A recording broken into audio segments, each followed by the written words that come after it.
But all the options that we have now are derivatives of medications that have been around since Dr. Drummond and I were probably relatively early in training. So all the antidepressants are, we call them Me Too drugs. They're tweaks and variations on a theme. I also like to be humble and remind us as a field, every single psychiatric medication we use, the parent compound, the initial trial for that was an accident. So the first antipsychotic medication, accident. We were experimenting with it for something else, and we said, oh, these people we're experimenting on are hearing less voices. That's interesting. And Thorazine was born. And that's great, but it's amazing they work the way we do. And so, yes, to some degree, and what I'd say is I'm not going to blame the drug companies because they've developed a cadre of treatments that are extremely helpful, but what could be a lot more helpful is more money into the research and development at a broader level. So think about HIV and AIDS. When we first heard about it, it was a death sentence, right? What do we think of it now? Chronic illness that is managed well is just that, chronic illness. If you look at the money that's gone into developing HIV medications and compare it to money that's gone into, so that's here, to developing treatments for depression, anxiety, schizophrenia, bipolar, I mean a fraction. So it's no wonder we can fix this death sentence, but we haven't gotten as far as we probably could with mental illness. Great question. I try not to blame them because I can't have them go away altogether. That would be a problem. Can you speak to the education that you provide for, say, residents on chronic pain management? Yeah, Are they great. being trained on how to use non-opioid alternatives? More than ever before, but not nearly enough. And actually, we're now pushing that more into the medical school curriculum. Developing, we actually have an entire day that's coming up that's going to be an opioid symposium. So in the past, we've done things on HIV and AIDS, obesity, and now we're doing one on opioids with the idea that we can't teach it enough. I can speak to our training back in the day. It was just basically what I learned was some people get addicted to pain pills that may progress to heroin. Heroin was, I saw very little of it throughout my training, really, and very little at the VA. We see way more now. And really, you learn more about it if you went in, not just to psychiatry, but into addiction in psychiatry, then you learn about really how to deal with that. So the awareness is there. The education isn't where it needs to be yet, but there's a huge push and emphasis, appropriately so. Great questions. More questions. What else? I'm a big fan of telepsychiatry as a solution to a lot of the things that you're talking about in terms of access to treatment. My question is the financing of it. Obviously, it's very expensive. So you have a rural hospital in South Carolina who needs it.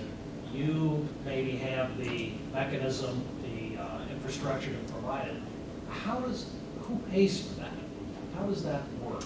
My experience with telepsychiatry among various hospitals in different locations is it's treated like a locum tenens type position. So there's a company that provides the access to the physicians, which are variable quality, and you found it good when you hold on to it. But then there's this like 50% margin. And so you have the doctors being paid relatively well to work from home, and then you have this like 50% margin. So it becomes this like $400, $500, $600 for 30 minutes shot. And that model is the easiest one to get because it's just plug and play. You just need to have a computer now set up and a secured network. But it's the easiest, it's the most expensive. And so what they're working on, what we're working on is internal telepsychiatry. We're actually providing our availability in our own system. So you don't get all this like triple overhead. That's the actual expense. It's not the equipment anymore because the gear's cheap now. It used to be these specialized rooms that would cost $10,000 to set up or more. I remember that back in the, that's not necessary anymore. You need like a quiet space and a headset and you get a pretty good picture, et cetera. So we're working to drive down cost and availability using telepsychiatry, but in a different, like internally managed model, because that's where you're going to win. Yes. So to pick up on the equipment, I mean, you roll in a cart not much bigger than that camera right there, and that's your equipment these days for telepsychiatry on the patient end, on the provider end. It's a computer. So the cost isn't there to address. So I'm thinking I need to redo my telecontracts based on the numbers you just said. But why we're able to do it for less than that to external hospitals is scalability. So I can have one provider be available to multiple systems. And as long as there's some rate being paid for them to be available, you can sort of defray the cost of that each console piece. And again, full credit to DMH. They have scaled up this huge operation to provide services to EDs, and the bigger it gets, the more cost effective it gets. And then there's another piece to the cost I was going to address. But again, people are willing to, hospital systems are willing to pay what that cost is because they've seen, I mean, literally, they can look on their ledger and say, here's what it's costing us to not treat these patients, so this is pennies to the dollar to provide a premium and get good treatment. I'll also say psychiatrists, we get paid to use our brain. People get paid more to use their hands than they do to use their brain. So I think we get, fairly compensated for what we do, but we're not hugely expensive. So people say, okay, yeah, that's a chunk of money, but I'm now able to do things with these patients that I couldn't do before because my team otherwise just didn't know what to do. Any other questions or thoughts? Is there anything for the detox? Is there someplace else information we can give to patients? We have people calling and asking that question 5 to 10 times every day. Right. Shift. We have what is your experience with that? So we have a community center. I know what we have. We have this short list of like. Right. Yeah. So detox. So it's a great They question. think we are a detox center. Well, right, and so within our 100 beds, we have 8 set aside to treat addictions. That is not necessarily a detox unit, and the reason it's only 8 is, some of it's just the geography of the unit, but about of the other 100 patients, including the kids, 50 of them are probably using substances in a pretty serious way. So someone requesting detox, what I've learned is, and what I try to educate is, you're asking for treatment, detox may or may not be a part of that treatment. So just coming into the hospital to get detox is often not helpful because we can admit them, or they might even go to the medicine service and get detox, and they feel like, okay, I'm treated now. And so what I try to do is say, let's do this right on the front end. We'll often encourage them to go to Charleston Center, or to even start with an appointment in our addiction clinic. And they'll say, but I'm not detoxed yet. I'll say, we need to know what the plan is. Detox may or may not be a part of that plan. Now, we don't want people up there walking in and having a seizure because they're withdrawn from alcohol.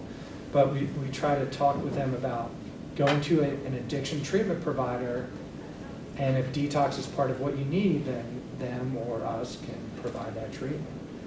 Everybody wants detox because that sounds like a quick way to address my addiction problem, but we try to draw back and say, you need to treat an addiction problem, let's talk about what you need and then determine if part of that is detox.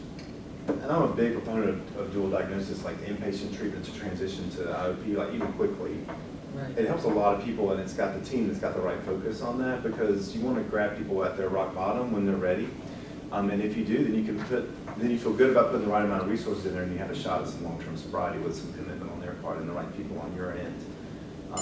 So, as part of this new hospital, that would include possibly a dual diagnosis program, dual diagnosis and IOP kind of thing too, because there is a gap in the community, and it's clearly, and I have seen it do really work well for people. In an ideal setting, it would be, what we used to do, still do, I'm sure, at the VA, is someone would come in and they'd say, I want detox. And even if it was alcohol, we would almost invariably try to push them in the direction of being seen in the clinic. Because I would say, 75% of them did not need to be admitted. for detox. It's not a perfect science to predict who needs it and who doesn't. But there's ways to do outpatient detoxification. You have to, again, have the appropriate patient to do it. So it's not, not everyone that needs detox or substance abuse treatment needs a bed necessarily. But it's easier for them to get sort of pinged around the community because everyone goes, well, go there and they'll help you out. And I understand that, and that's part of, not one place can do everything. And then just another comment on the VA. The VA does try to do everything for their veterans, appropriately so. The lesson the VA learned as I was there, mental health in the time I started to when I left literally quadrupled in size. The funding quadrupled, the people providing the services quadrupled in size because the VA said, instead of sending veterans all over, we're going to take care of them and provide all their mental health needs. So that's not VA in general, that's mental health within the VA quadrupled in size. The rest of the system did not. And it was a recognition of that's the level of increase in needs of services that were needed to address the mental health issues of that population. And it's probably still not enough. But that is, you talk about parity, insurance companies know that. They know if they say, yeah, we're going to cover whatever you need, that their expenditures are going to go up tenfold if they actually provide all the services that they probably should. And they can look at the VA and see that in black and white. Kudos to the VA for doing that.